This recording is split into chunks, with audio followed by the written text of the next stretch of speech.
Hello friends, मैं अमित कुमार स्वागत करता हूं आप सभी का हमारे यूट्यूब चैनल आईएएस रेजोल्यूशन पे। अब इस वीडियो में हम जो है कि घटना चक्र का जो ई दृष्टि पत्रिका आई थी ईयरली, इसमें किसका जो है कि राष्ट्रीय परिदृश्य को कवर करने वाले हैं। हमने ऑलरेडी अपने पिछले दो वीडियो में जो वन लाइनर फॉरवर्ड पेज के जो भी करंट अफेयर थे चैप्टर 1 के, उसको कंप्लीट कर लिया था। साथ ही साथ में हमने जो है कि इम्तिहान आईएएस का जो 1800 एमसीक्यू करके एक बुक आई थी, इसको जो है कि हमने 12 वीडियो में कंप्लीट कर लिया। ठीक है, टोटल हमारे 1800 एमसीक्यू हैं। इसमें हमने ओलंपिक, पैरा ओलंपिक और साथ ही साथ में बजट और इसके साथ ही साथ इकोनॉमिक सर्वे को भी कंप्लीट किया है, जो हमारे आगामी आने वाले 17 बीपीएससी के लिए बहुत ही इंपॉर्टेंट है। तो ये सारे के सारे वीडियोस आप हमारे जाकर चैनल के प्लेलिस्ट में करंट अफेयर के सेक्शन से देख सकते हो ना। इस वीडियो में जो है कि हम राष्ट्रीय परिदृश्य को देखेंगे, तो चलिए वीडियो को शुरू करते हैं।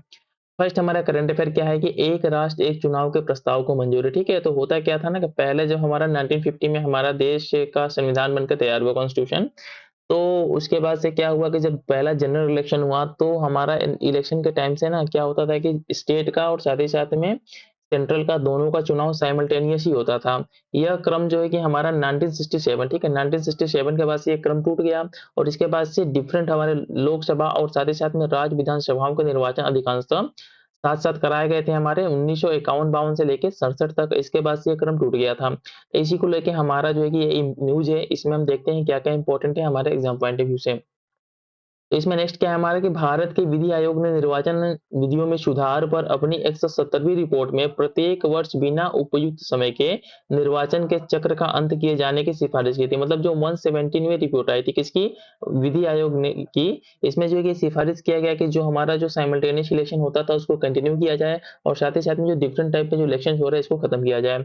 इसमें नेक्स्ट वन देख लेते हैं, इसमें क्या है इंपॉर्टेंट कि 18 सितंबर 2024 को एक राष्ट्र एक चुनाव के प्रस्ताव को मंजूरी प्रदान कर दी गई। ठीक है, यह डेट जो है ना आपके एग्जाम पॉइंट ऑफ व्यू से इंपॉर्टेंट है कि किस डेट को हमारा वन नेशन वन इलेक्शन को इंप्लीमेंट कर दिया गया। ठीक है, मंजूरी प्रदान कर दी गई। तो ये कौन सा डेट है हमारा, 18 सितंबर 2024 को एक राष्ट्र एक चुनाव के प्रस्ताव को मंजूरी प्रदान कर दी गई। साथ ही साथ में इसमें क्या था, इस प्रस्ताव के अनुसार देश में चुनाव दो चरणों में कराए जाएंगे। प्रथम चरण में क्या होगा, प्रथम चरण में लोकसभा एवं सभी विधानसभाओं के चुनाव एक साथ आयोजित किए जाएंगे और नेक्स्ट में क्या होगा, जबकि द्वितीय चरण में प्रथम चरण के 100 दिन के अंदर स्थानीय निकायों के चुनाव आयोजित होंगे। ठीक है, ये दो हमारे प्रस्ताव इस वन वन जो है कि हमारा साइमल्टेनियस इलेक्शन वाले प्रोविजन में था। अब नेक्स्ट वन इसमें देख लेते हैं क्या इंपॉर्टेंट है हमारे एग्जाम पॉइंट ऑफ व्यू से। तो जो हमारे एग्जाम पॉइंट ऑफ व्यू से इंपॉर्टेंट है ना, बस ये उन्हीं चीजों को मैंने इसमें हाईलाइट कर रखा है, उन्हीं चीजों को पढ़ते हुए हम आगे बढ़ जाएंगे। अब जो वन नेशन वन इलेक्शन का हमारा उच्च स्तरीय समिति थी, इसमें कितने सदस्य थे, टोटल 8 थे। इसका गठन किया गया था 2 सितंबर 2023 को और साथ ही साथ में इसके अध्यक्ष कौन थे, हमारे पूर्व राष्ट्रपति रामनाथ कोविंद थे। इसमें सदस्यों को देख लेते हैं कौन कौन से सदस्य हमारे, अमित शाह केंद्रीय गृह मंत्री, गुलाम नबी आजाद है, एनके सिंह है, साथ ही साथ में डॉक्टर प्रभाष कश्यप है, उसके बाद से हरीश साल्वे है, इसके बाद से क्या है संजय कोठारी है, उसके बाद से क्या है अर्जुन राम मेघवाल है। इसके सचिव कौन थे, सचिव इंपॉर्टेंट है कि सचिव इसके कौन थे, नितिन चंद्र जो है कि हमारे वन नेशन वन इलेक्शन जो समिति बनी थी उच्च स्तरीय, इसके क्या थे, हमारे सचिव थे। नाउ नेक्स्ट हमारा करंट अफेयर देख लेते हैं। नेक्स्ट क्या है हमारा, पीएम आशा योजना जारी रखने को मंजूरी। ठीक है, ये हमारा नेक्स्ट करंट अफेयर है। इसमें क्या है कि जो पीएम आशा स्कीम था, इसको जो है कि कब, वर्ष 2018 में जो है कि इसको मैं इसको पढ़ देता हूँ। ठीक है, वर्ष 2018 में केंद्रीय मंत्रिमंडल ने एक नई व्यापक योजना प्रधानमंत्री अन्नदाता आय संरक्षण अभियान पीएम आशा को मंजूरी प्रदान की थी। मतलब पीएम आशा को स्टार्ट कब किया गया था, 2018 में। ये डेट इंपॉर्टेंट है कि क्या होता है, पेपर में कभी कभी पूछ देता है इस तरीके से ना कि स्कीम दे देगा और साथ ही साथ में जो उसका स्टार्टिंग ईयर होता है उसको दे देता है, दोनों को मैच करना होता है। तो जो हमारा स्टार्टिंग डेट है, जिस डेट से जो जिस ईयर से हमारा स्कीम को शुरुआत किया गया है वो इम्पोर्टेंट होता है। तो पीएम आशा की शुरुआत कब हुई थी, 2018 में। और उसके साथ साथ इसका उद्देश्य क्या है, उद्देश्य किसानों को उनकी उपज के लाभकारी मूल्य प्रदान करना। स्पष्ट है कि यह योजना किसानों को उनकी फसल के लिए न्यूनतम समर्थन मूल्य प्रदान करने पर आधारित है। क्या, पीएम आशा जो हमारा स्कीम है ये हमारा जो है कि एमएसपी, फसलों के एमएसपी से रिलेटेड है। तो आपको इतना याद रखना है कि पीएम आशा स्कीम को स्टार्ट कब किया गया था, तो इसको स्टार्ट किया गया था 2018 में और साथ ही साथ में ये किससे रिलेटेड है, तो फसलों के न्यूनतम समर्थन मूल्य एमएसपी से हमारा जो है कि रिलेटेड है। अब इसमें कुछ और चीजों को देख लेते हैं कि पीएम आशा के अंतर्गत हम निम्न घटक के कुछ कंपोनेंट्स कौन कौन है इसके, मूल्य समर्थन योजना जिसको क्या बोलते हैं price support scheme. Next one क्या है, price stabilisation fund, next one क्या है इसमें कि प्राइस डिफिसिट पेमेंट स्कीम, और साथ साथ चौथा क्या है मार्केट इंटरवेंशन स्कीम। ठीक है, बस इसको आपको जानना है, इतना इंपॉर्टेंट है नहीं आपके एग्जाम पॉइंट ऑफ व्यू से। अब नेक्स्ट करंट अफेयर इसमें क्या हमारा कि प्रधानमंत्री जनजातीय उन्नत ग्राम अभियान, इसके बारे में देख लेते हैं। तो इसमें क्या है कि इसके तहत क्या है कि जनजातीय बहुल गांवों और आकांक्षी जीरो एस्पिरेशनल डिस्ट्रिक्ट में सभी जनजातीय परिवारों का पूर्ण कवरेज सुनिश्चित किया जाएगा। और साथ ही इसमें क्या है, इसमें लगभग 63,000 गांव शामिल हो गए और जिससे 5 करोड़ जनजातीय लोगों को लाभ मिलेगा।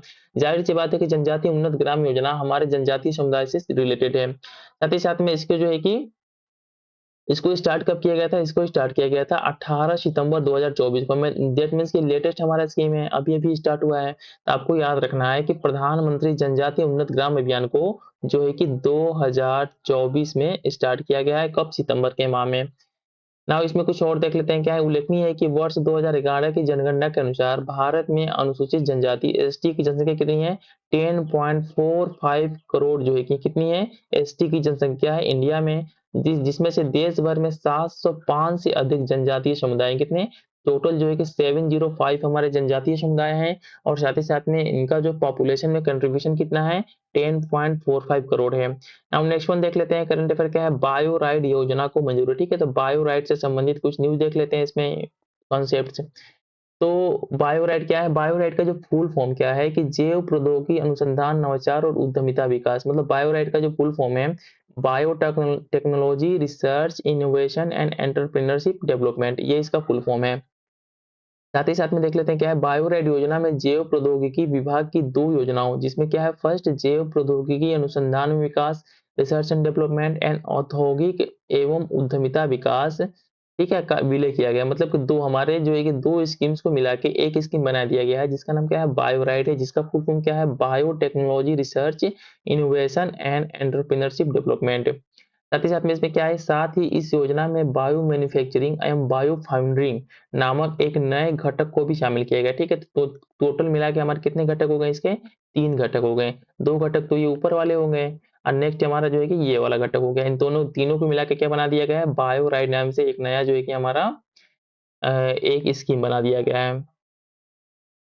नाउ इसमें क्या है, इसमें नेक्स्ट वन देख लेते हैं। इसमें क्या है बायो ई3 नीति को मंजूरी। बायो ई3 का फुल फॉर्म देख लेते हैं क्या होता है। बायो ई3 का जो फुल फॉर्म होता है bio technology for economy environment and employment, इसको बोलते हैं। ठीक है, ये आपके एग्जाम पॉइंट ऑफ व्यू से बस इतना इंपॉर्टेंट है कि जो बायो ई3 का फुल फॉर्म क्या होता है। तो बायो ई3 का फुल फॉर्म क्या होता है bio technology for economy environment and employment. इसके साथ ही साथ कितने हैं 6 व्यापक फोकस क्षेत्रों पर आधारित है। ठीक है, ये हमारे 6 व्यापक फोकस क्षेत्र हैं, ये इंपॉर्टेंट नहीं है। नाउ नेक्स्ट वन क्या है नमो भारत रैपिड रेल का उद्घाटन। ठीक है, इससे रिलेटेड हमारे कुछ इंपॉर्टेंट न्यूज देख लेते हैं क्या क्या है।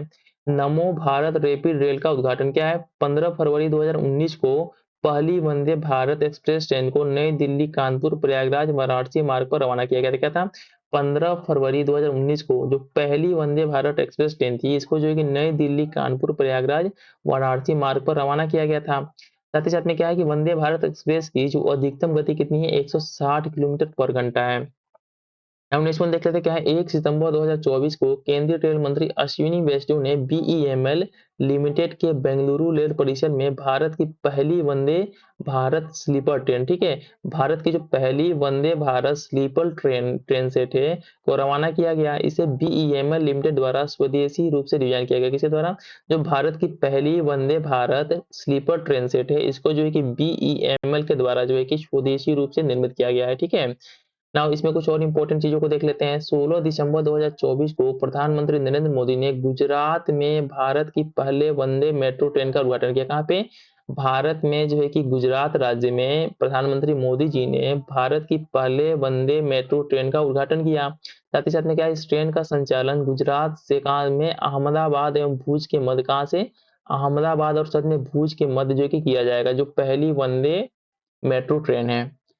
अब नेक्स्ट वन देख लेते हैं। हमारा नेक्स्ट करंट अफेयर क्या है मिशन मौसम के बारे में देख लेते हैं। तो मिशन मौसम, ठीक है, मिशन मौसम को के बारे में देख लेते क्या है 2024 को प्रधानमंत्री नरेंद्र मोदी की अध्यक्षता में केंद्रीय मंत्रिमंडल ने मिशन मौसम को स्वीकृति प्रदान कर दी।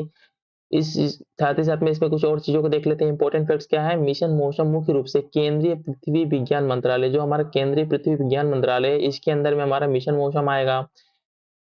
साथ ही साथ में पृथ्वी विज्ञान मंत्रालय के निम्न 3 संस्थान इस मिशन को मुख्य रूप से कार्यान्वित करेंगे। 3 संस्थान हैं जो हमारे पृथ्वी विज्ञान मंत्रालय के हैं जो इसको जो है कि डील करेंगे। तो फर्स्ट फर्स्ट क्या है, इंडियन मेट्रोलॉजिकल डिपार्टमेंट, ठीक है, इंपॉर्टेंट है नहीं, बस मैं पढ़ दे रहा हूँ इसको। Indian Institute of Tropical Meteorology and next one क्या है इसमें, National Centre for the Medium Range Weather forecasting.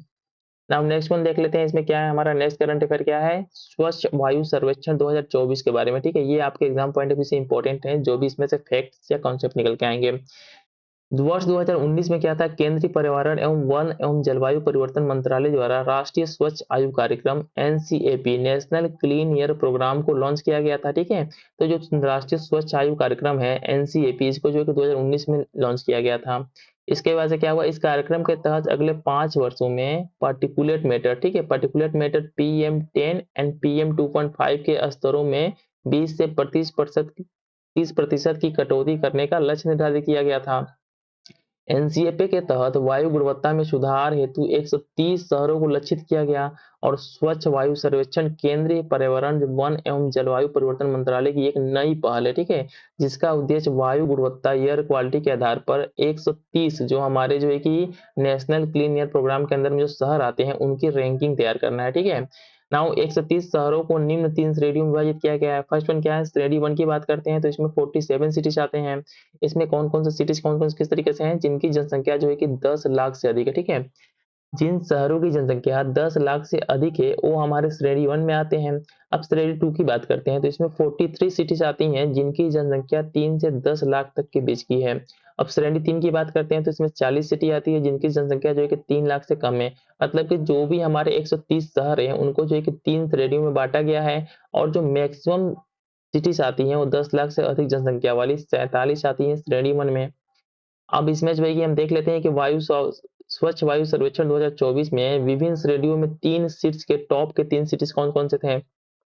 जब श्रेणी 1 हम की बात करते हैं, ठीक है, तो इसमें जो रैंक 1 क्या है हमारा सूरत है, ठीक है।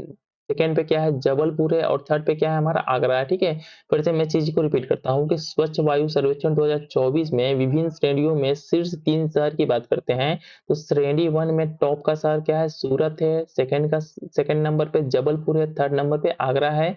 और साथ ही साथ में आगरा का संबंध किससे, यूपी से, और आपके यूपी पीसीएस के एग्जाम पॉइंट ऑफ व्यू से बहुत इंपॉर्टेंट है कि स्वच्छ वायु सर्वेक्षण में श्रेणी 1 में उत्तर प्रदेश से कौन सिटी आया है, कौन शहर आया है, तो ये शहर का नाम क्या है हमारा आगरा है। नाउ श्रेणी 2 की बात करते हैं तो फर्स्ट पे क्या है फिरोजाबाद है, अगेन जो है कि हमारा उत्तर प्रदेश है। नेक्स्ट वन क्या है हमारा अमरावती है। थर्ड वन क्या है झांसी है, झांसी भी क्या है हमारा सेकंड अगेन उत्तर प्रदेश से है। नाउ श्रेणी 3 की जब बात करते हैं तो रायबरेली है, ये भी उत्तर प्रदेश से है। नलगोंडा है, इसके बाद से नालागढ़ है, ठीक है। तो इन जो भी हमारे उत्तर प्रदेश से हमारे सिटीज बिलोंग कर रही हैं उन सिटीज को आप लोग याद कर लीजिएगा क्योंकि आपके यूपी पीसीएस के एग्जाम पॉइंट ऑफ व्यू से ये इंपॉर्टेंट हो जाते हैं। नाउ स्वच्छ वायु सर्वेक्षण 2024 में उत्तर प्रदेश की स्थिति की बात करते हैं तो कैसी किस प्रकार की श्रेणी 1 की बात करते हैं तो टॉप में क्या, टॉप 3 में हमारा 3 पे आगरा है। 4 की बात करते हैं तो लखनऊ की रैंकिंग 4 है। 5 पे कानपुर है और 13 पे क्या है हमारा वाराणसी। मतलब इतना ही आपको याद रखना है कि थर्ड पे कौन है, आगरा है, फोर्थ पे कौन है, लखनऊ है, फिफ्थ पे कौन है, कानपुर है और 13 पे कौन है, वाराणसी है। अब श्रेणी 2 की बात करते हैं तो फर्स्ट पे कौन है हमारा, टॉप पे फिरोजाबाद है यूपी का, थर्ड पे कौन है, झांसी है, फोर्थ पे कौन है, गोरखपुर है और सिक्स पे कौन है, नोएडा है। अब श्रेणी 3 की बात करते हैं तो फर्स्ट पे कौन है, रायबरेली है और थर्ड पे कौन है, अनपरा है। दैट मीन्स ये देख सकते हैं कि अच्छा खासा हमारा परफॉर्मेंस रहा है स्वच्छ वायु सर्वेक्षण में यूपी का। अब जो है कि स्वच्छ भारत मिशन को नेचर की मान्यता, ठीक है, बस इतना ये जानना है कि जो स्वच्छ भारत मिशन है इंडिया का, इसको जो है कि नेचर की मान्यता प्राप्त हुई है। अब इसमें थोड़ा देख लेते हैं स्वच्छ भारत मिशन के बारे में। इसको जो है कि कब लॉन्च किया गया था, 2 अक्टूबर 2014, ठीक है। स्वच्छ भारत मिशन को 2 अक्टूबर 2014 को प्रधानमंत्री नरेंद्र मोदी द्वारा लॉन्च किया गया स्वच्छ भारत मिशन, ठीक है।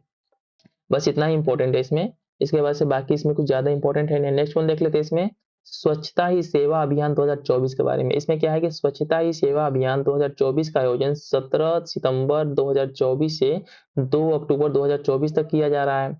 साथ ही साथ में इसमें क्या है कि इसका आयोजन प्रति वर्ष स्वच्छ भारत से पहले किया जाता है, ठीक है। स्वच्छता ही सेवा अभियान का आयोजन प्रत्येक वर्ष जो है कि स्वच्छ भारत दिवस से पहले किया जाता है। साथ ही साथ में इसकी हम केंद्रीय विषय की बात करें, थीम की बात करें तो क्या है, स्वच्छता स्वभाव स्वच्छता संस्कार स्वच्छता, ठीक है। 4S मतलब 4S इसका थीम है किसका, स्वच्छता ही सेवा अभियान 2024 का। थीम क्या है, केंद्रीय विषय क्या है, स्वभाव स्वच्छता संस्कार स्वच्छता मतलब फॉरेस्ट।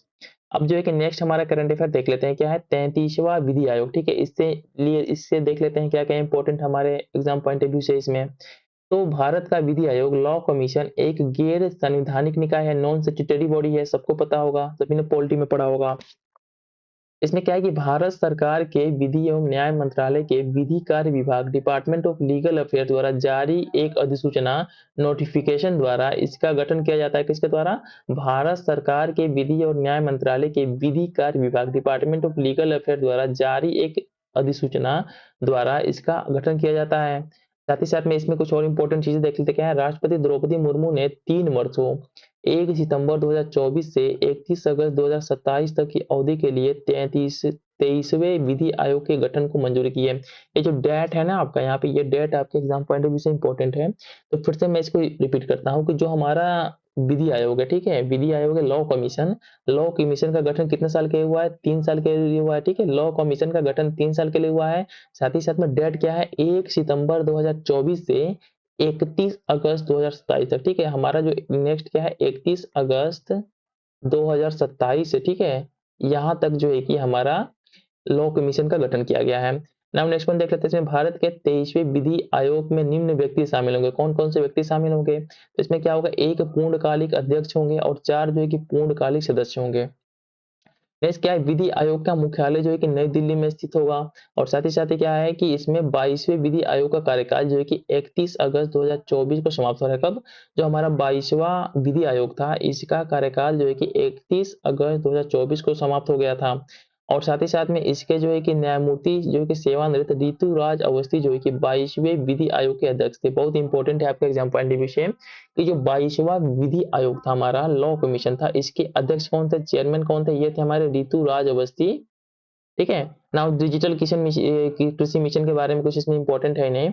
अब यहाँ देख लेते हैं क्या है डिजिटल कृषि मिशन मूलभूत स्तंभ, ठीक है। इसका मूलभूत स्तंभ क्या क्या है? यह मिशन निम्न 2 मूलभूत स्तंभों फाउंडेशनल पिलर्स पर निर्मित है। पहला क्या है? एग्री स्टेक, ठीक है। नेक्स्ट वन क्या है? कृषि निर्देश सहायता प्रणाली, ठीक है। और इसमें थोड़ा सा और देख लेते हैं इसका सपोर्ट क्या है। इसके अतिरिक्त इस मिशन में मृदा प्रोफाइलिंग मैपिंग भी शामिल होगा। इतना इंपॉर्टेंट है नहीं, बस पढ़ते जाना है। एग्री स्टेक किसान की पहचान। इसमें क्या है? एग्री स्टेक में निम्न 3 प्रमुख घटक शामिल है। पहला क्या है? किसान रजिस्ट्री। नेक्स्ट वन क्या है? भू संदर्भित गांव के नक्शे। नेक्स्ट वन क्या है? बोई गई फसल की रजिस्ट्री।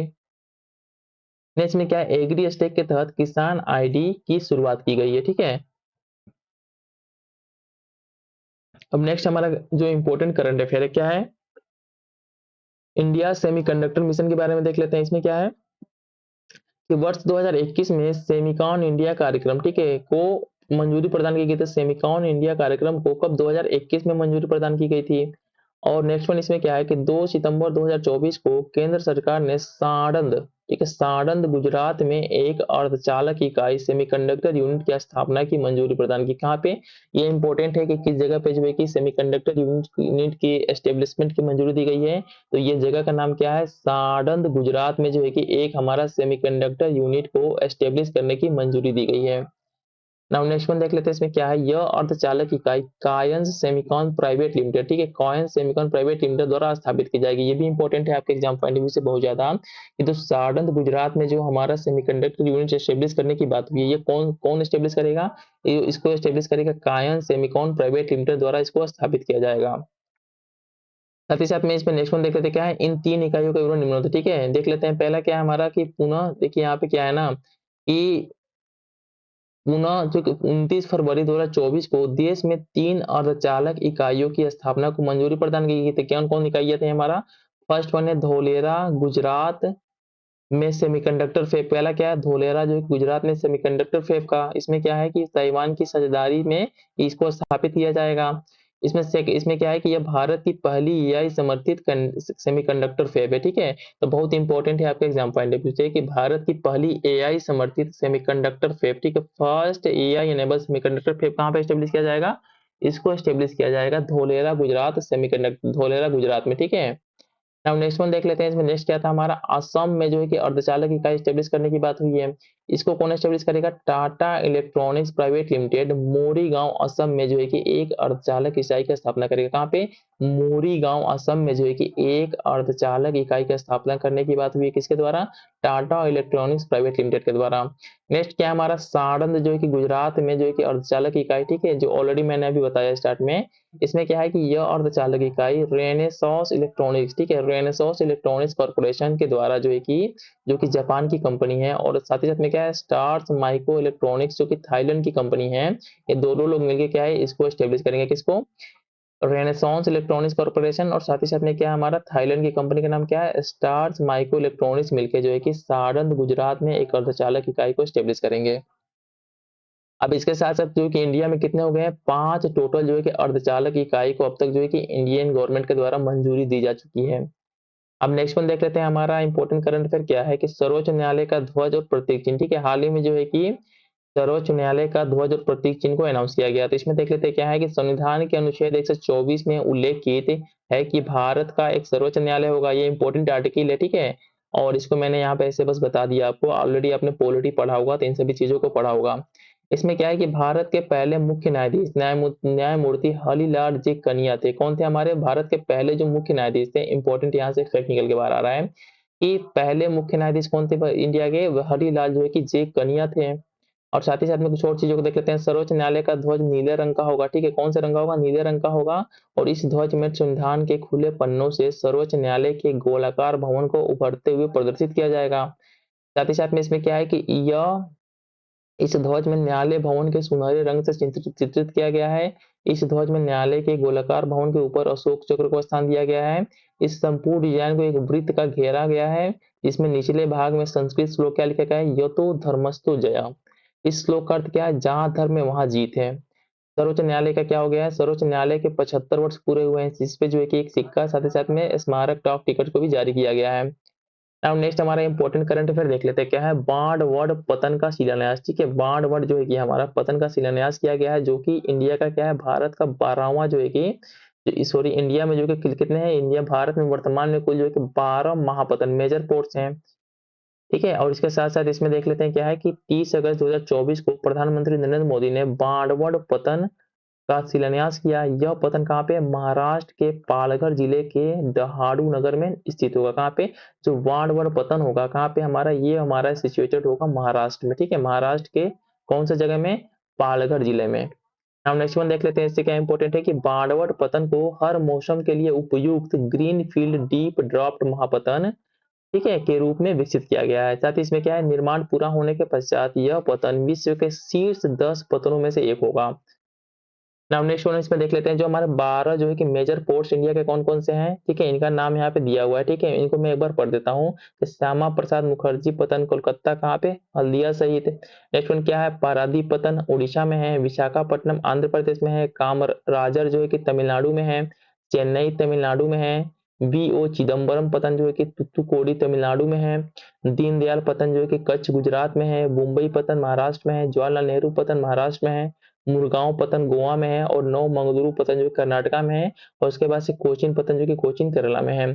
अब नेक्स्ट वन देख लेते हैं क्या है, कंटेनर पोर्ट परफॉर्मेंस इंडेक्स 2023 के बारे में देख लेते हैं। इसमें क्या है, इस सूचकांक के का विकास जो है कि विश्व बैंक और S&P ग्लोबल मार्केट इंटेलिजेंस के द्वारा किया गया। जो कंटेनर पोर्ट परफॉर्मेंस इंडेक्स 2023 है, इसको डेवलप किसके द्वारा किया गया है, इसको डेवलप किया गया है विश्व बैंक और साथ ही साथ में S&P ग्लोबल मार्केट इंटेलिजेंस के द्वारा। इसमें क्या है कि इस सूचकांक में लगातार दूसरे वर्ष चीन का यांगसान पतन जो है कि प्रथम स्थान पे क्या है, तो चाइना का हमारा यंगसान पतन है, ये क्या है, फर्स्ट पेज पे है। और साथ ही साथ क्या है, इस सूचकांक के इतिहास में पहली बार विश्व के शीर्ष 100 पतनों की सूची में भारत के कितने, 9 पतन को शामिल किया है, कितने टोटल जो है कि 9 पतनों को जो है कि इंडिया से शामिल किया गया है इस रैंकिंग में। साथ ही साथ में क्या है, वर्ष 2023 में विश्व के शीर्ष 20 पतनों की सूची में विशाखापत्तनम पतन को क्या 19वां स्थान प्राप्त हुआ है। कितना, इंडिया से जो टॉप रैंकिंग हासिल करने वाला पतन है, इसका नाम क्या है, इस पोर्ट का नाम क्या है, विशाखापट्टनम। अब इसमें देख लेते हैं रैंकिंग क्या है हमारा, जो इसमें 100 पत्तनों में है, तो इसमें 19वां रैंक कितना है हमारा विशाखापत्तनम का है, जो कि आंध्र प्रदेश में है। और इसके बाद से 27 रैंकिंग क्या है मुद्रा पतन का है, जो कि हमारे गुजरात में है। बाकी इतना इंपॉर्टेंट है नहीं, बस आपको ये जानना है इसमें कि 19 पे कौन है हमारा विशाखापट्टनम है, जो कि हमारे आंध्र प्रदेश में है। और 27 पे कौन है हमारा मुद्रा पतन है, जो कि हमारे गुजरात में है। नाउ नेक्स्ट वन देख लेते हैं हमारा क्या NICDP 12 नए औद्योगिक शहरों को मंजूरी दी। ठीक है, मंजूरी दिया गया है इसमें। इसको देख लेते हैं क्या हमारा राष्ट्रीय औद्योगिक गलियारा विकास कार्यक्रम NICDP National Industrial Corridor Development Programme. ठीक है, इसका फुल फॉर्म है। इसमें क्या है कि 12 औद्योगिक शहर देश के 10 राज्यों में विस्तृत हो गए हैं। इसमें से हम बात करते हैं जब नए स्वीकृत औद्योगिक शहर जिनके नाम घोषित किए गए उनमें से जो हमारा पूर्पिया है, ठीक है, उत्तराखंड में है। जो जो इंपॉर्टेंट है मैं उसको बता दे रहा हूँ। साथ ही साथ में आगरा क्या हमारा उत्तर प्रदेश में, आगरा का उत्तर प्रदेश से चयन हुआ है। प्रयागराज का भी चयन हुआ है। साथ ही साथ में बिहार से बात करते हैं तो बीपीएससी के लिए बहुत इंपॉर्टेंट है। बिहार से बस गया जिला का, ठीक है, गया डिस्ट्रिक्ट का चयन इसमें हुआ है। किसमें चयन हुआ है गया डिस्ट्रिक्ट का? NICDP 12 नए जो औद्योगिक शहर को मंजूरी दी गई है, स्टेब्लिश करने की बात हुई है। इसमें बिहार से ओनली जो है कि गया को, ठीक है, गया को शामिल किया गया। ठीक है, गया को, इसको याद कर लीजिएगा। नाउ नेक्स्ट वन देख लेते हैं क्या है NICDP 4 विकसित ग्रीनफील्ड औद्योगिक स्मार्ट शहर। ठीक है, कौन कौन है? पहला धोलेरा है, विशेष निवेश क्षेत्र Dholera special investment region. Next one क्या है? औरंगाबाद महाराष्ट्र से। इसके बाद से क्या है? एकीकृत औद्योगिक टाउनशिप ग्रेटर नोएडा उत्तर प्रदेश। इसके बाद से क्या है? एकीकृत औद्योगिक township Vikram Udyogpuri Madhya Pradesh. Now next one important current affair देख लेते हैं क्या है? एकीकृत पेंशन योजना। ठीक है, एकीकृत पेंशन योजना के बारे में देख लेते हैं क्या है हमारा यूपीएस। ठीक है, जिसका फुल फॉर्म क्या है? Unified pension scheme. इसमें क्या है कि 25 अगस्त 2024 को अपने सभी कर्मचारियों के लिए यूपीएस को मंजूरी प्रदान करने वाला महाराष्ट्र जो है कि पहला राज्य। ठीक है, जब यूपीएस को सेंट्रल गवर्नमेंट ने इंप्लीमेंट किया तो इसको इंप्लीमेंट करने वाला पहला राज्य कौन था? यह था हमारा महाराष्ट्र। नेक्स्ट वन क्या है? यह योजना 1 अप्रैल 2024 से 25 से प्रभावी होगी।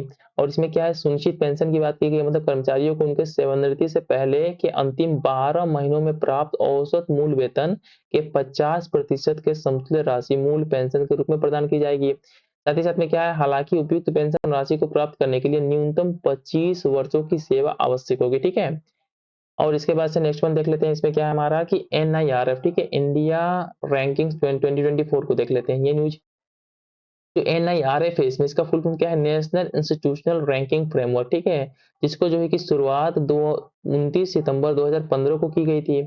इसमें देख लेते हैं कुछ स्मरणीय तथ्यों को। इसमें निम्न 8 श्रेणियां कैटेगरीज के अंतर्गत उच्च शिक्षण संस्थानों की रैंकिंग की गई है। ठीक है, इसमें आज 8 कैटेगरीज के अंदर में जो है कि हमारे जो हायर कॉलेजेस हैं या इंस्टीट्यूशन है इनकी रैंकिंग की जाती है।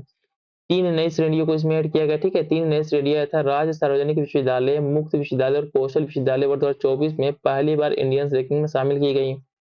अब इसमें देख लेते हैं हमारा जो समग्र श्रेणी है, मतलब ओवरऑल कैटेगरी है, इसमें लगातार छठे वर्ष क्या था? IIT मद्रास को जो है कि प्रथम स्थान प्राप्त हुआ है। इसके बाद से क्या है? विश्वविद्यालय श्रेणी में भारतीय विज्ञान संस्थान बेंगलुरु को जो है कि लगातार 9वें वर्ष जो है कि प्रथम स्थान प्राप्त हुआ है। ठीक है, विश्वविद्यालय श्रेणी की बात करते हैं तो हमारा बेंगलुरु ISC बेंगलुरु को फर्स्ट प्लेस, और ओवरऑल की बात करते हैं तो IIT मद्रास को जो है कि फर्स्ट प्लेस मिला है। अब यहाँ पर रैंकिंग देख लेते हैं। इंडिया की रैंकिंग शीर्ष 5 स्थान की बात करते हैं तो समग्र श्रेणी में कौन है? IIT मद्रास है। इसके बाद से क्या है? भारतीय विज्ञान संस्थान है। उसके बाद से भारतीय प्रौद्योगिक संस्थान बॉम्बे है। IIT दिल्ली है। उसके बाद से IIT कानपुर है। इसके बाद से उत्तर प्रदेश के संस्थानों की स्थिति देख लेते हैं समग्र श्रेणी में, तो क्या हमारा IIT कानपुर है, इसकी रैंकिंग क्या है? 5 है, बहुत इंपॉर्टेंट है। और साथ ही साथ में जो बनारस हिंदू विश्वविद्यालय है इसकी रैंकिंग क्या है? हमारी 11 है ना। विभिन्न श्रेणियों में शीर्ष स्थान प्राप्त संस्थानों को देख लेते हैं। हमारा विश्वविद्यालय श्रेणी में कौन है? भारतीय विज्ञान संस्थान बेंगलुरु। कॉलेज श्रेणी में क्या है? हिंदू कॉलेज दिल्ली। अनुसंधान संस्थान श्रेणी में कौन है हमारा? भारतीय विज्ञान संस्थान बेंगलुरु। इसके बाद से नवाचार श्रेणी में क्या है? IIT बॉम्बे है। मुक्त विश्वविद्यालय श्रेणी में क्या है? इग्नू है।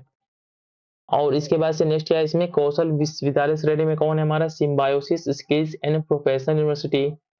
इसके बाद से राज्य सार्वजनिक विश्वविद्यालय श्रेणी में क्या है? अन्ना विश्वविद्यालय जो है कि हमारा चेन्नई में जो तमिलनाडु में है, जो कि राज्य सार्वजनिक विश्वविद्यालय श्रेणी में टॉप पे है। अब विभिन्न विषयों में शीर्ष स्थान प्राप्त संस्थानों को देख लेते हैं। इंजीनियरिंग की बात करते हैं तो IIT मद्रास हो गया। प्रबंधन की बात करते हैं तो IIM अहमदाबाद हो गया। फार्मेसी की बात करते हैं तो जामिया हमदर्द नई दिल्ली हो गया। चिकित्सा की बात करते हैं तो अखिल भारतीय आयुर्विज्ञान संस्थान दिल्ली हो गया। दंत चिकित्सा में जो कि Saveetha institute of medical and technical sciences विधि की बात करते हैं तो national law school of India university Bengaluru हो गया, वास्तुकला एवं नियोजन में आईआईटी रुड़की हो गया, और कृषि एवं संबंध में क्या हो गया, भारतीय कृषि अनुसंधान संस्थान नई दिल्ली। अब नेक्स्ट वन देख लेते हैं हमारा क्या है, उत्तराखंड सकल पर्यावरण उत्पाद सूचकांक। ठीक है, इसको देख लेते हैं, इसमें क्या इंपॉर्टेंट है।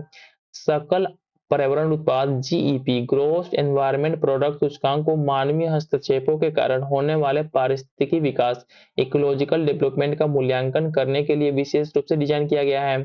इसमें क्या है, 4 आवश्यक स्तंभ है इसके। फर्स्ट वन क्या है, वायु है, सेकंड वन जल है, थर्ड वन मृदा है, उसके बाद से क्या है, वन है।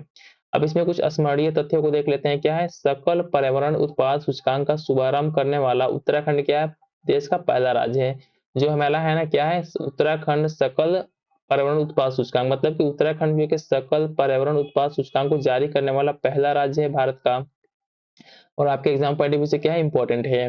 नेक्स्ट वन देख लेते हैं हमारा क्या है, एसडीजी इंडिया इस इंडेक्स। ठीक है, एसडीजी इंडिया इंडेक्स 2023-24 देख लेते हैं। इसमें क्या है, सर्वप्रथम एसडीजी इंडिया इंडेक्स का प्रकाशन 2018 में किया गया था, और एसडीजी इंडिया इंडेक्स एवं डैशबोर्ड संयुक्त राष्ट्र भारत एवं यूएनडीपी इंडिया की साझेदारी में नीति आयोग की एक पहल है किसके। ठीक है, और इसमें से नेक्स्ट हम थोड़ा स्मरणीय तथ्य देख लेते हैं। क्या है, एसडीजी इंडिया इंडेक्स 2023-24 का केंद्रीय विषय क्या था, विकसित भारत की ओर सतत प्रगति समावेशी विकास। ठीक है, टुवार्ड द विकसित Bharat sustainable progress inclusive growth, इसका हमारा जो है कि थीम था। और साथ ही साथ में इसमें जो कि 4 श्रेणियां 4 कैटेगरीज में वर्गीकृत किया गया था। पहला क्या हमारा एस्पिरेंट कैटेगरी था, नेक्स्ट क्या है परफॉर्मर, थर्ड क्या है फ्रंट रनर, और उसके बाद से क्या है अचीवर। एसडीजी इंडिया इंडेक्स की बात करें 23-24 में, तो भारत का कंपोजिट स्कोर कितना था, हमारा 71 था। और साथ ही साथ में इसमें क्या था, एसडीजी 1 क्या है हमारा, डिफरेंट टाइप के एसडीजी को देख लेते हैं। क्या एसडीजी 1 क्या है हमारा, गरीबी उन्मूलन है। एसडीजी 8 क्या है हमारा, सब बेकार और आर्थिक विकास। और एसडीजी 13 क्या है हमारा, एसडीजी 13 में है जलवायु कार्रवाई में महत्वपूर्ण प्रगति। क्या तीनों में महत्वपूर्ण प्रगति इंडिया ने प्राप्त किया है, और इन लक्ष्यों के संदर्भ में भारत अग्रणी फ्रंट रनर के श्रेणी में आ गया है।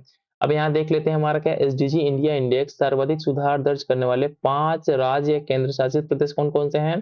तो पहला क्या हमारा उत्तर प्रदेश है, सबसे मैक्सिमम जो है कि इंप्रूवमेंट हुआ है। नेक्स्ट वन क्या हमारा जम्मू एंड कश्मीर है, थर्ड क्या है उत्तराखंड है, फोर्थ क्या हमारा सिक्किम है।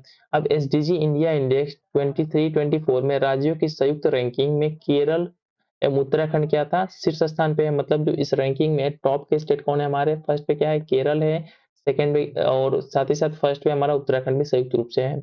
जबकि केंद्र शासित प्रदेशों की रैंकिंग में चंडीगढ़ को प्रथम स्थान प्राप्त हुआ है। अब यहाँ देख लेते हैं हम एसडीजी इंडिया इंडेक्स 23-24 में शीर्ष राज्य कौन कौन से, हमारा केरल और उत्तराखंड क्या है हमारा 79 स्कोर के साथ क्या है टॉप पे है। तमिलनाडु क्या है सेकंड पे है। और इसके साथ ही साथ अंतिम जो है कि 6 रैंक पर स्थित राज्य कौन कौन से, हमारा सबसे नीचे क्या है हमारा बिहार है, बीपीएससी के एग्जाम पॉइंट ऑफ व्यू से इंपॉर्टेंट है। उसके बाद से 27 पे क्या है झारखंड है, और 18वें पे कौन है हमारा, हमारा उत्तर प्रदेश की रैंकिंग क्या है हमारी 18th है। अब केंद्र शासित प्रदेशों का प्रदर्शन देख लेते हैं। टॉप पे हमारा चंडीगढ़ है, सेकंड पे क्या है पुडुचेरी और जम्मू एंड कश्मीर जो कि सेकंड पे है। इसके साथ साथ जब केंद्र शासित प्रदेश की बात करते हैं तो लास्ट पे क्या हमारा लद्दाख है। अब राज्यों का प्रदर्शन देख लेते हैं। आकांक्षी एस्पिरेंट की बात करें तो कोई नहीं है इसमें। अच्छा प्रदर्शन परफॉर्मर की बात करें तो कौन कौन है हमारा, नागालैंड, मेघालय, झारखंड और बिहार। ठीक है, बिहार किस में आता है हमारा, परफॉर्मर में आता है। बहुत इंपॉर्टेंट है बिहार की, इसमें जो है कि किस श्रेणी में रखा गया है, बिहार को रखा गया है परफॉर्मर की श्रेणी में। और इसके साथ ही साथ हम बात करते हैं लक्ष्य प्राप्तकर्ता की श्रेणी, तो इसमें क्या हमारा कोई नहीं है। और फ्रंट रनर की श्रेणी में क्या हमारा उत्तर प्रदेश जो है कि फ्रंट रनर की श्रेणी में आता है। अब केंद्र शासित प्रदेशों का प्रदर्शन देख लेते हैं। क्या है आकांक्षी में भी कोई नहीं है, अच्छा परफॉर्मर में भी कोई नहीं है, और कुछ स्टेट हमारे क्या है फ्रंट रनर में है, और लक्ष्य प्राप्तकर्ता में भी कोई नहीं है। अब नेक्स्ट वन देख लेते हैं। इसमें क्या है हमारा जो एसडीजी लक्ष्य आधारित शीर्ष राज्य केंद्र शासित प्रदेश देख लेते हैं कि डिफरेंट टाइप के एसडीजी में किसका परफॉर्मेंस बेटर रहा। तो गरीबी उन्मूलन की बात करते हैं फर्स्ट वन, तो इसमें तमिलनाडु, दादर, ठीक है ये सब आते हैं। लक्ष्य 2 बात करते हैं भूखमरी की समाप्ति, तो इसमें क्या केरल पुडुचेरी हो गया। लक्ष्य 3 की बात करते हैं अच्छा स्वास्थ्य एवं कल्याण, तो इसमें गुजरात, दिल्ली हो गए। जब हम गुणवत्तापूर्ण शिक्षा की बात करते हैं जो लक्ष्य 4 है, तो इसमें केरल, दिल्ली हो गया।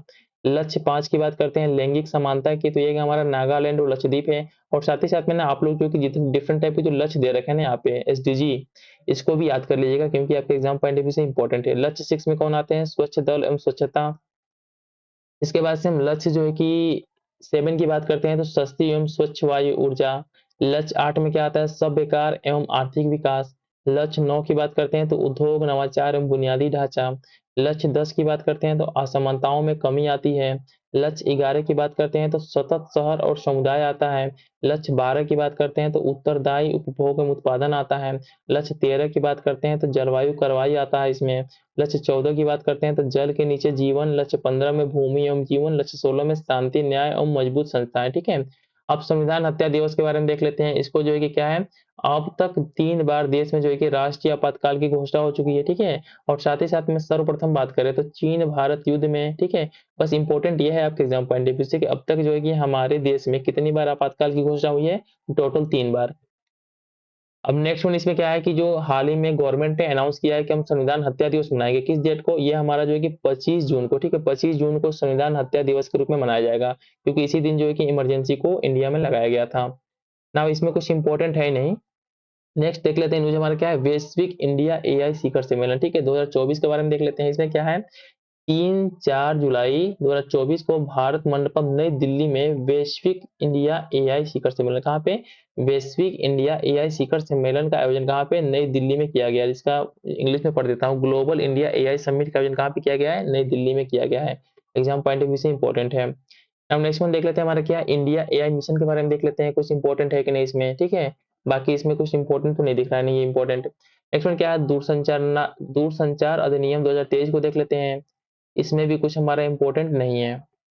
जो इंपॉर्टेंट है ना, मैं उन्हीं चीजों को पढ़ाऊंगा बस। लोक परीक्षा अनुसूचित साधन निवारण नियम, मतलब इन चीजों को बस मैं पढ़ते चल रहा हूँ ना, कि ऐसा कुछ हमारे न्यूज में था समथिंग, बस आप इस चीज को जानते चलिए। अब इसमें जो है कि नेक्स्ट वन देख लेते हैं। इसमें क्या है कि निर्दिष्ट अपराध के लिए 3 से 5 साल तक की कैद तथा 10 लाख रुपए के जुर्माने का प्रावधान है इसमें। इस अधिनियम के अधीन सभी अपराध जो कि कॉन्जिनेबल नेचर के हैं और गैर जमानती और अशमनीय हैं, हो गया। और साथ ही साथ में क्या है, 24 जुलाई 2024 को बिहार विधानसभा द्वारा बिहार लोक परीक्षा अनुसूचित अनुचित साधन निवारण विधेयक 2024 को पारित किया गया, इसके द्वारा बिहार सरकार के द्वारा। अब नेक्स्ट वन देख लेते हैं, हमारा नालंदा विश्वविद्यालय परिसर का उद्घाटन किया गया है, ठीक है? तो इसके बारे में कुछ देख लेते हैं इंपॉर्टेंट न्यूज। इसमें क्या है कि 5वीं शताब्दी ईस्वी में एक गुप्त वंश के शासक, जिनका नाम क्या था, कुमार गुप्त प्रथम, ने नालंदा बिहार में जो है कि नालंदा महावीर की स्थापना की थी। नेक्स्ट वन क्या है, इसका खोज जो है कि खोज सर्वप्रथम 1812 ईस्वी में स्कॉटिश सर्वेक्षणकर्ता फ्रांसिस बुकानन हैमिल्टन द्वारा की गई थी। किसके द्वारा, फ्रांसिस बुकानन हैमिल्टन के द्वारा इस जो है कि नालंदा विश्वविद्यालय की खोज की गई थी। साथ ही साथ में 1861-62 पे क्या के दौरान अलेक्जेंडर कनिंघम ने क्या किया था, आधिकारिक रूप से, ठीक है, आधिकारिक रूप से पहली बार एक प्राचीन विश्वविद्यालय के रूप में इसकी पहचान की थी। किसके द्वारा, अलेक्जेंडर कनिंघम के द्वारा। नाउ नेक्स्ट वन इसमें क्या है कि नालंदा जिला जो है कि के में स्थित राजगीर में, ठीक है, प्रधानमंत्री नरेंद्र मोदी ने नालंदा विश्वविद्यालय परिसर का उद्घाटन कहाँ पे, तो नालंदा विश्वविद्यालय हमारा क्या है, राजगीर में है, जो कि हमारा नालंदा डिस्ट्रिक्ट के अंदर ही एक सिटी है, जगह है। नाउ नेक्स्ट वन देख लेते हैं, क्या है, भारत के राष्ट्रपति विश्वविद्यालय क्या होंगे, कुलाध्यक्ष होंगे। साथ ही साथ में क्या है, प्रोफेसर अरविंद पनगड़िया विश्वविद्यालय के कुलपति है। किसको, प्रोफेसर अरविंद पनगड़िया को नालंदा विश्वविद्यालय का कुलपति बनाया गया है। साथ ही में जबकि प्रोफेसर अभय कुमार सिंह नालंदा विश्वविद्यालय के अंतरिम कुलपति, मतलब इंटरिम वाइस चांसलर होंगे। अब नेक्स्ट वन देख लेते हैं, हमारा क्या है, स्मृति वन भूकंप संग्रहालय विश्व के सर्वाधिक खूबसूरत संग्रहालयों की सूची में शामिल किया गया है। क्या है हमारा इसका नाम, स्मृति वन भूकंप संग्रहालय, जो कि हमारे गुजरात के भुज डिस्ट्रिक्ट में स्थित है। बस इतना ही जानना है इसमें आपको। नाउ नेक्स्ट वन देख लेते हैं, हमारा क्या है, यहाँ देख लीजिए कि विश्व के सर्वाधिक खूबसूरत संग्रहालय का लिस्ट यहाँ पे दिया हुआ है। इसमें क्या है, स्मृति वन भूकंप संग्रहालय, जो कि भुज गुजरात में है, ठीक है, इसको जो है कि भारत से शामिल किया गया है। नेक्स्ट वन देख लेते हैं, क्या है, भुज गुजरात स्थित स्मृति वन भूकंप संग्रहालय को यूनेस्को द्वारा प्रतिष्ठित प्रिक्स वर्सेस अवार्ड के लिए अल्प सूचीबद्ध किया गया है। यह भारत में स्थित पहला ऐसा संग्रहालय है जिसे इस अवार्ड के लिए चयनित किया गया है। नाउ प्रिस वर्सेस को देख लेते हैं, क्या प्रिस वर्सेस को विश्व वास्तुकला और डिजाइन अवार्ड के रूप में भी जाना जाता है, ठीक है, जो प्रिस वर्सेस है हमारा। अब नेक्स्ट वन देख लेते हैं, हमारा मोदी सरकार 3.0 के बारे में देख लेते हैं, जो हाल ही में चुनाव हुआ। ये कौन सा चुनाव था, हमारा 18वीं लोकसभा का चुनाव था, जो कि 7 चरणों में संपन्न हुआ था। इसमें क्या था कि सोम्पेन जनजाति, ठीक है, ने पहली बार, जो सोम्पेन जनजाति है हमारी, उसने पहली बार आम चुनाव 2024 में मतदान किया। साथ ही साथ में भारत निर्वाचन आयोग ने आम चुनाव 2024 में दिव्यांग मतदाताओं को अपने मताधिकार का प्रयोग करने हेतु प्रेरित करने के लिए अर्जुन पुरस्कार विजेता पैरा तीरंदाज शीतल देवी, ठीक है, शीतल देवी को ईसीआई राष्ट्रीय आइकन नियुक्त किया था। किसको? शीतल देवी को जो है कि राष्ट्रीय आयकर नियुक्त किया था इलेक्शन कमीशन ऑफ इंडिया ने। अब स्मार्ट ये तथ्य में देख लेते हैं क्या है, लक्षद्वीप में जो है कि सर्वाधिक वोटिंग हुआ 84.16। साथ ही साथ में बिहार में क्या था, न्यूनतम मतदान दर्ज किया गया। उत्तर प्रदेश में मतदान का परसेंटेज कितना था, 56.92% था।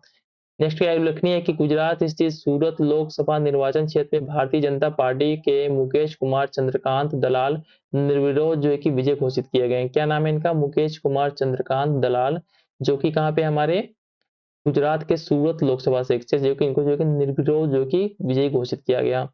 नेक्स्ट वन देख लेते हैं, इसमें क्या है कि घोषित परिणामों के अनुसार 18वीं लोकसभा में बीजेपी को जो है कि सर्वाधिक 240 सीटें मिली थी। और इसके साथ क्या है, बीजेपी के बाद राष्ट्रीय कांग्रेस को 99 सीट और इसके बाद से समाजवादी पार्टी को 37 सीटें मिली थी। नेक्स्ट वन इसमें क्या है देख लेते हैं कि भारतीय जनता पार्टी को ठीक है 240 सीटें, कांग्रेस को 99 सीटें। इसके बाद सर्वाधिक मतों से जीतने वाले 3 प्रत्याशी कौन-कौन से थे हमारे? रकीबुल हुसैन थे, जो कि धुबरी से जीते, जो कि असम में है। और इसके बाद से क्या है, 18वीं लोकसभा में सबसे युवा सांसद की बात करें तो क्या है हमारा, प्रयागराज उत्तर प्रदेश में जन्मे पुष्पेंद्र सरोज, जो कि 25 वर्ष की आयु में सबसे कम आयु के सांसद हैं। यह समाजवादी पार्टी से संबंध रखते हैं। साथ ही में सबसे युवा महिला सांसद की बात करें तो ये हमारा प्रिया सरोज है, ठीक है, जिनका संबंध कहाँ से? वाराणसी से है, ठीक है। ये जो है कि सबसे युवा सांसद है, इनका भी उम्र कितना है? 25 साल है। लोकसभा निर्वाचन 2024 में मछली शहर संसदीय निर्वाचन क्षेत्र से सांसद निर्वाचित हुई है। कहाँ से? मछली शहर संसदीय निर्वाचन क्षेत्र से। और ये जो कि अगेन जो है कि समाजवादी पार्टी से संबंध रखती हैं। इस बार के लोकसभा चुनाव में टोटल जो है कि 74 महिलाओं का निर्वाचन हुआ है, जो कि हमारा 33.63% है टोटल स्ट्रेंथ का। इसमें क्या हमारा कि 9 राष्ट्रपति भवन में आयोजित हुए एक समारोह में श्री नरेंद्र मोदी ने लगातार तीसरे कार्यकाल, ठीक है, तीसरे कार्यकाल के रूप में भारत के नए प्रधानमंत्री के रूप में शपथ लिया है। अब जो है कि हमारा 4 राज्यों में क्या विधानसभा का भी चुनाव हुआ था 2024 में। इसमें देख लेते हैं वो 4 राज्य कौन-कौन से हैं? आंध्र प्रदेश, अरुणाचल प्रदेश, ओडिशा, सिक्किम, ये हमारे 4 राज्य हैं। इसके बाद से इसमें क्या-क्या इंपॉर्टेंट है देख लेते हैं चीजें।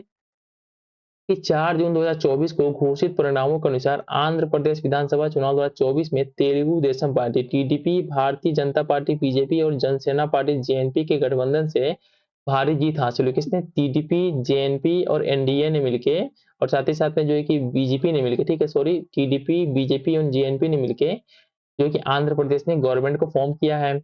जबकि सत्तारूढ़ युवजन श्रमिक रयाथू कांग्रेस पार्टी वाईएसआरसीपी ने को करारी हार का सामना करना पड़ा।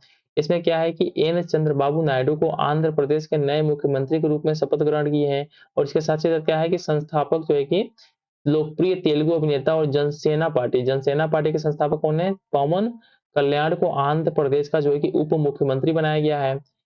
नाउ अब उड़ीसा विधानसभा चुनाव के बारे में देख लेते हैं। इसमें क्या है कि भारतीय जनता पार्टी ने 78 सीटें जीतकर सामान्य बहुमत हासिल की और वहां पे गवर्नमेंट को फॉर्म किया। इसमें क्या था कि उड़ीसा में आयोजित एक समारोह में मोहन चरण मांझी, ठीक है, मोहन चरण मांझी ने राज्य के नए मुख्यमंत्री के रूप में शपथ ग्रहण की। और साथ ही साथ में क्या, कनक वर्धन सिंह देव और प्रावती परिदा को उप मुख्यमंत्री नियुक्त किया गया, ठीक है। अब जो कि अरुणाचल प्रदेश का विधानसभा चुनाव देख लेते हैं। इसमें क्या-क्या इंपॉर्टेंट है। इसमें जो है कि कुल जो सीटें हैं अरुणाचल प्रदेश के 60 सीटें हैं। और इसमें जो है कि एज ए बीजेपी के नेता पेमा खेडू ने लगातार तीसरे कार्यकाल के लिए अरुणाचल प्रदेश के मुख्यमंत्री के रूप में शपथ ग्रहण की। इसमें क्या है कि चोवना मीन ने उप मुख्यमंत्री के रूप में सब जो कि चोवना मीन एक है जो कि हमारे अरुणाचल प्रदेश के, उन्होंने क्या उप मुख्यमंत्री के पद पर शपथ लिया। इसमें क्या है कि सिक्किम विधानसभा चुनाव को देख लेते हैं। नेक्स्ट वन हमारा, ठीक है, सिक्किम विधानसभा चुनाव को देख लेते हैं। इसमें क्या इंपॉर्टेंट है, इसमें टोटल सीटें कितनी विधानसभा की? 32 सीटें हैं। और इसमें जो है कि प्रेम सिंह तमांग के नेतृत्व में सिक्किम क्रांतिकारी मोर्चा एसकेएम ने वहां पे गवर्नमेंट को फॉर्म किया है।